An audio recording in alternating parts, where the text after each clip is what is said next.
ఇంత కష్టపడి నిలబడినందుకు మీకు కృతజ్ఞతలు. మన ప్రగాఢ సంతాపాన్ని మన ప్రవీణ్ గారికి తెలియజేస్తున్నాము.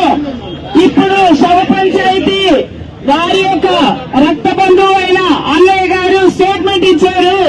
కాబట్టి శవ పంచాయతీ పోలీసు డిపార్ట్మెంట్ వారు ఖచ్చితంగా తీసుకుంటారు.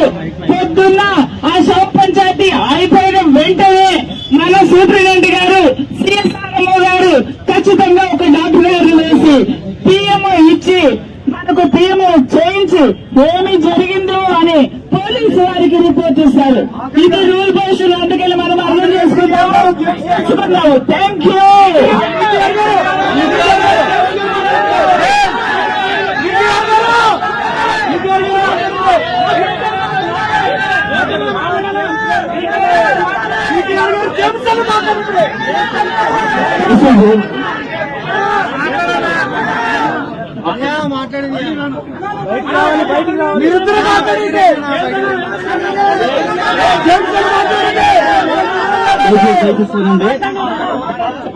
దయచేసి వినండి.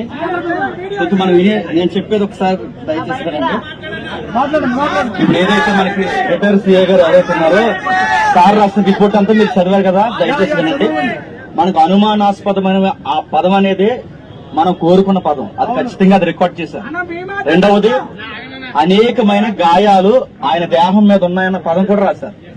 ఈ రెండు పదాలని బేస్ చేసుకుని ఇప్పుడు ప్రధానంగా వాళ్ళ యొక్క సమక్షంలో బంధువులు ఎవరైతే ఉన్నారో వాళ్ళ సమక్షంలో వాళ్ళ సంతకాలు పెట్టి ఇప్పుడు దాన్ని బట్టి ఎఫ్ఐఆర్ వేస్తారు. ఇప్పుడు స్టెప్ ఏం జరుగుతుందంటే ఇప్పుడు పంచనామా స్టార్ట్ అవుద్ది.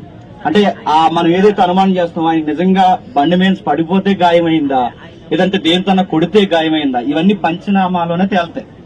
కాబట్టి నెక్స్ట్ జరిగే ప్రొసీజర్ ఇది. పోలీసు వారు కూడా మనకి ఏమీ ఎగ్నెస్ట్ గా లేరు. వాళ్ళు ఖచ్చితంగా మనం సహకరిస్తున్నారు, మంచి మాట చెప్తున్నారు. మనం అన్నట్టుగానే రిపోర్ట్ తీసుకున్నారు. ఇంకొకటి, రేపు జరగబోయేది ఏంటంటే పెద్దల సమక్షంలో వాళ్ళ బంధువుల సమక్షంలో వీడియో ఫోటోస్ తో సహా పోస్ట్ మార్టం జరుగుద్ది. ఊరికే చేయదు. మనం అందరం ఉంటాం. అయితే నైట్ టైం అనేది పిఎం జరగదు కనుక రేపు ఉదయం చేస్తారు. నిజానికి బంధువులు ఉదయం వచ్చుంటే ఎప్పటికి పోస్ట్ మార్టం అయిపోయేది. వాళ్ళు లేట్ గా రావడం వల్ల అవ్వలేదు. కాబట్టి దయచేసి అదన్నా జరిగేది నెక్స్ట్ జరగబోయేది. మన అందరూ ఉండండి, ఓపికతో ఉండండి. నాకు బీకేఆర్ గారు మాట్లాడతారు ఒకసారి.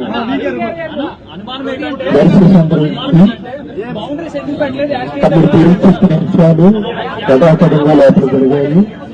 రాసిన కాబట్టి ఇప్పుడు మనమంతా ఏం చేద్దామంటే మన రాజమండ్రి తూర్పుగోదావరి జిల్లా రాష్ట్ర పెద్దలు, ఏఐసిసి పెద్దలు రేపు ఉదయం జరగబోయే పోస్ట్ మార్టం దగ్గర వాళ్ళని ఖచ్చితంగా లోపల నాయకులు ఉంటారు. ఇప్పుడు అందరూ ఎక్కడ ప్రశాంతంగా మన ఇళ్లకు చేరుకుందాం. రేపు పోస్ట్ మార్టం అయిన తర్వాత మీకు అప్డేట్ ఇవ్వబడుతుంది. సోషల్ మీడియా వేదికగా కానీ పాస్టర్స్ గ్రూప్ లో కూడా అప్డేట్ ఇవ్వబడుతుంది.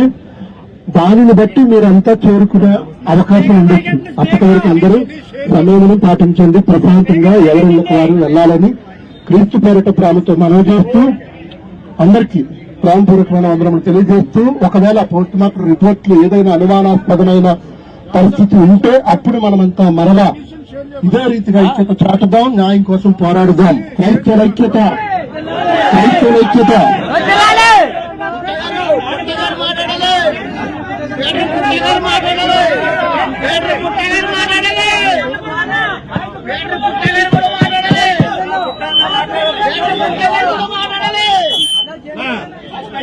క్రైస్తవుల ఐక్యత, క్రైస్తవుల ఐక్యత, క్రైస్తవుల ఐక్యత.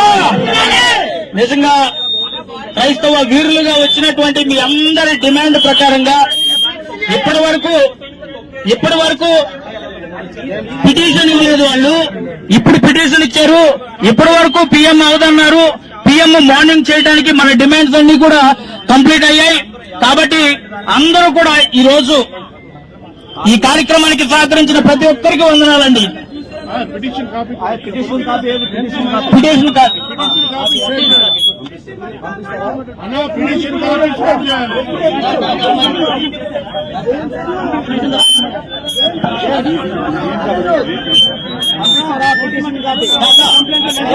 లైవ్ అంటే నేను చూడడానికి ఇప్పుడు టీమ్ ఆఫ్ డాక్టర్స్ ఉంటారు.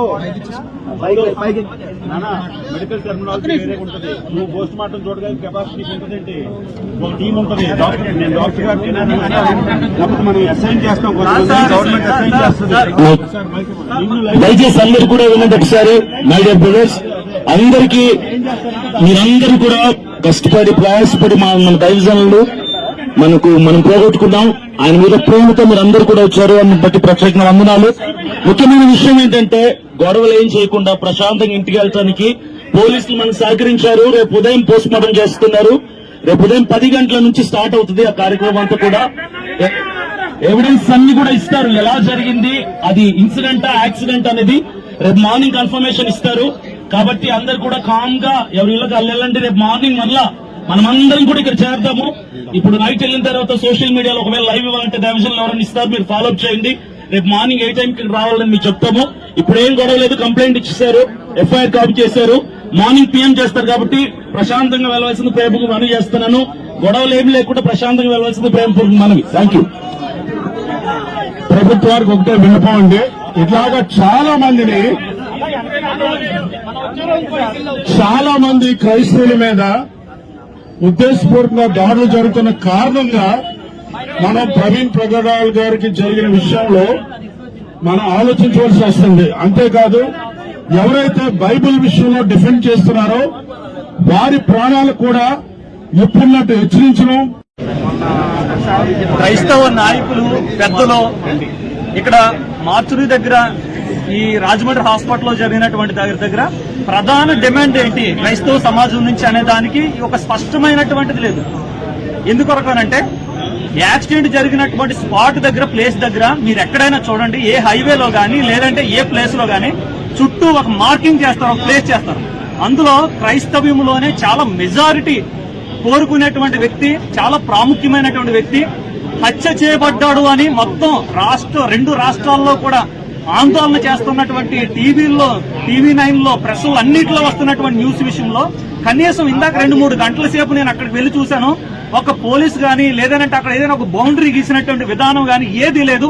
అక్కడ ఉన్నటువంటి మీడియా వాళ్ళు వస్తున్నారు, ఈ బండిని పట్టుకుని ఇదిగో ఈ బండి ఎలా యాక్సిడెంట్ జరిగింది, ఈ హెల్మెట్ కి ఇలా బ్లడ్ అంటుకున్నది, ఈ స్పెడ్స్ ఇలా ఉన్నది, మాస్క్ ఇలా ఉన్నది అని చెప్పేసి ఎన్నో రకాలుగా దాన్ని పట్టుకుని చెప్తున్నారు. మరి ఎవిడెన్స్లు ఎలా దొరుకుతాయి? ఎవిడెన్స్లు డెడ్ బాడీ దగ్గర మీరు మార్చురీ చేస్తే మీకు దొరికేస్తాయా? అక్కడ ఎవరు వచ్చారు, అక్కడికి ఎవరు రాకుండా ఎలాగా ముందు కనీసం అక్కడ ఇన్వెస్టిగేషన్ జరగాలి కదా. స్పాట్ దగ్గర ఇన్వెస్టిగేషన్ లేకుండా మార్చురీలో జరిగే దాని గురించి మాట్లాడతారేంటి? అసలు ఎక్కడ అక్కడ సీసీ ఫుటేజ్ కరెక్ట్ గా పెట్రోల్ బంక్ ఆపోజిట్ లో జరిగింది యాక్సిడెంట్. ఆ పెట్రోల్ బంక్ ఆపోజిట్ లో జరిగినటువంటి ఆ సీసీ ఫుటేజ్ ఇవ్వండి అని అంటే దానికి సంబంధించినటువంటి సరైన స్పందన లేదు, రెస్పాండ్ లేదు. ఏంటంటే ఇచ్చేసాం, పంపించేసాం వాట్సాప్ గ్రూపుల్లో. అందులో ఏమన్నారు, అది దూళ్ళేసిపోంది అంటది. దూళ్ళేసిపోంది ఎక్కడ లేచిపోంది? రాజమండ్రిలో లేచిపోందా, విశాఖపట్నంలో లేచిపోందా, లేదా విజయవాడలో లేచిపోందా? బోల్డ్ చోట్ల లేచిపోతుంది. స్పాట్ కావాలి కదా మనకి. ఆ స్పాట్ కరెక్ట్గా అదే వీడియోనా అక్కడ ఉన్నటువంటి నయారా బంక్ దగ్గర అది కాదా అనేటువంటి మనకి డిమాండ్ వద్దా? మనకి ప్రధానమైన డిమాండ్ వద్దా? కంప్లైంట్ రాసేసాం, ఎఫ్ఐఆర్ రాసేసాం, తెల్లవారుజాము పంచనామా జరిగిపోతుంది. పంచనామా జరిగిపోయినటువంటి దానికి డెడ్ బాడీ తీసుకుని వెళ్ళిపోతారు. ఇదే క్రైస్తవం. రేపొద్దున ఇయ్యారు, రేపొద్దున మనం అవుతాం. ఏంటి దీనికి జవాబు? ఏంటి జవాబుదారీతనం లేదా దీంట్లో? ఒక పోలీస్ గారైనా బయటకు వచ్చి ఎందుకు దానికి చుట్టూ బౌండరీస్ పెట్టలేదనే దాని కొరకు ఎవరైనా ఇప్పుడు వరకు చెప్పారా? దాన్ని అడిగారా? ప్రధాన డిమాండ్ అంటే అని అడిగారా? ఒకరైనా సరే ఎందుకు పెట్టలేదు అనే దాన్ని అడిగారా? మరి ఎవిడెన్స్ మాఫీ ఎలా చేస్తారు చెప్పండి? మీరు ఎవిడెన్స్ మాఫీ ఎలా జరుగుతాయో చెప్పండి. ఆ మాత్రం తెలియదా? మనం చదువుకోవట్లేదా? నెట్లలో చూడట్లేదా ఎవిడెన్స్ మాఫీలు ఎలా జరుగుతాయో? కొంచెమైనా సరే పెద్ద పెద్ద నాయకులు పెద్ద పెద్ద వారు అడగవలసినటువంటి విధానములు అడగకపోతే మనకి న్యాయం ఎలా దొరుకుతుందండి? మీరైనా ఆలోచించండి కొంచెం. ఎందుకు పెట్టలేదు గట్టిగా అడగండి. ఈ రోజు మార్నింగ్ మనం 8 గంటలకు వెళ్తాం, అక్కడ 8 గంటలకి ఇక్కడ ఎంత మనకు ఇక రేపు పొద్దున 8 గంటలు ఏముంటదండి? అంబులెన్స్ లో బాడీ ఎక్కిస్తారా హైదరాబాద్ వెళ్తుంది. ఏం జరుగుతుంది? అంతకు మించి ఏం జరగదు. అంతకు మించి ఏం జరగదు. ఏం జరుగుతుంది? రేపు పొద్దున 8 గంటలకు వస్తే ఏం జరుగుతుందండి? చెప్పండి. 8 గంటలకు వస్తే న్యాయం జరిగిపోతా చెప్పండి. పోస్ట్ మార్టం అవ్వకుండా ఏమవ్వకుండా పోస్ట్ మార్టం ఏమని స్పాట్ జరిగినట్టు ఎవిడెన్స్ వద్దా మాకు? స్పాట్ లో ఎవిడెన్స్ వద్దా మాకు? బౌండరీ లేకుండా ఎవిడెన్స్ అన్ని కూడా తారుమారు చేసేస్తుంటే ఎవిడెన్స్ లేకుండా మాకు ఎలాగండి? మాట్లాడరంటే పెద్దలు మాట్లాడరంటే నాయకులు మాట్లాడరంటే స్పాట్ దగ్గర వదిలేసి కంగారు పడాల్సింది. పొద్దున అవ్వకపోతే ఇప్పుడు చూద్దాం. పొద్దు టైం అవుతుందండి. అవదాం గ్యారంటీ ఇస్తాను నేను.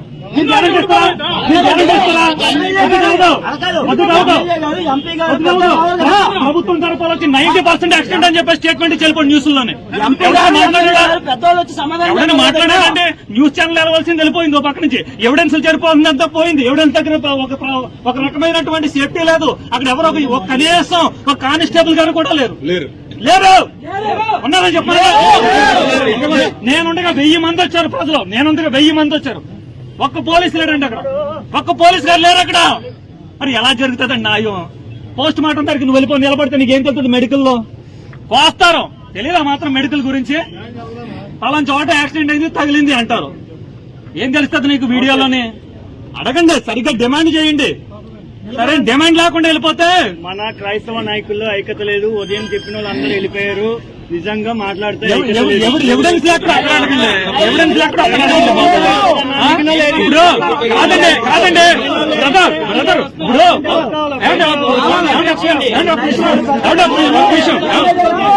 బాబు ఒక నిమిషం. ఇప్పుడు ఒక రేప్ జరిగింది అనుకో.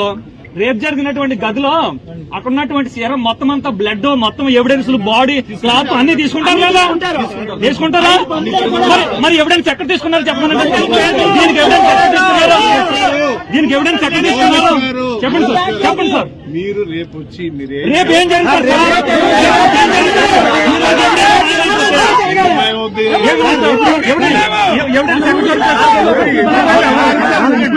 జరిగింది రేపు ఉండదు కదా సార్.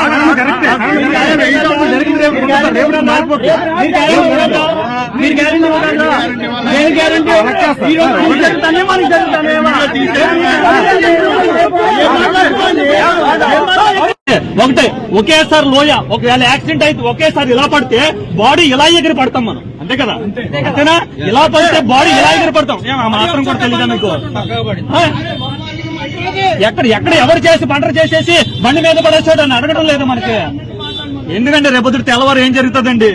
బాడీ తీసిన హైదరాబాద్ వెళ్తారు.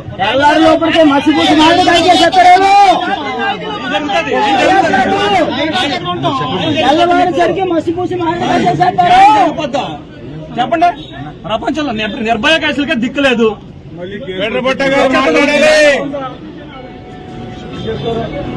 జరిగిన తర్వాత అసలు ఒక పోలీసు కూడా అడగండి. ఎక్కడ ఉన్నా సారీ అడగండి. ఏం తెలుస్తుంది? ఇప్పుడు పిటిషన్ అడిగాం. పిటిషన్ అడిగితే పిటిషన్ ఇవ్వాల. ఫస్ట్ పాయింట్ పిటిషన్ అడిగితే పిటిషన్ ఇవ్వట్లా. పిటిషన్ ఇస్తానంటున్నారు. పిటిషన్ అడిగితే పిటిషన్ ఇవ్వకోకుండా ఆ డిపార్ట్మెంట్ వాళ్ళే మాట్లాడేసి డిపార్ట్మెంట్ వాళ్ళే చదివేసి ఇప్పుడు పిటిషన్ ఫోటోలు తీసుకుంటాం అన్నా సరే, పిటిషన్ మాకు చేతికి ఇవ్వండి అన్నా సరే, ఎక్కడా పిటిషన్ చేతికి ఇవ్వకోకుండా ఎఫ్ఐఆర్ చేస్తామన్నారు. ఒకవేళ పిటిషన్ లో వాళ్ళకి ఇష్టమైనటువంటి కంటెంట్ రాసుకొని అదే కంటెంట్ మీద సంతకాలు పెట్టించుకొని రేపొద్దున ఎఫ్ఐఆర్ కూడా అదే అయితే ఇప్పుడున్న పరిస్థితుల్లో మనం ఏం చేయలేం. ఎందుకంటే ఇందాక తెలుగులో చెప్పింది వేరే, ఇంగ్లీష్ లో చెప్పింది వేరే. ఇంగ్లీష్ లో రాసింది వేరు, తెలుగులో చెప్పింది వేరు. ట్రాన్స్లేషన్ తప్పు చేశారు. కాబట్టి ఆ పిటిషన్ వచ్చేంత వరకన్నా వెయిట్ చేద్దాం. రావాలి. వచ్చిన తర్వాత ఆ పిటిషన్ బేసిస్ గానే ఎఫ్ఐఆర్ అయిందా లేదా, అదే లేదా అనేది మనోభావాల కోసం సాఫ్ట్ కాపీ రిలీజ్ చేయాలి బయటికి. ఖచ్చితంగా.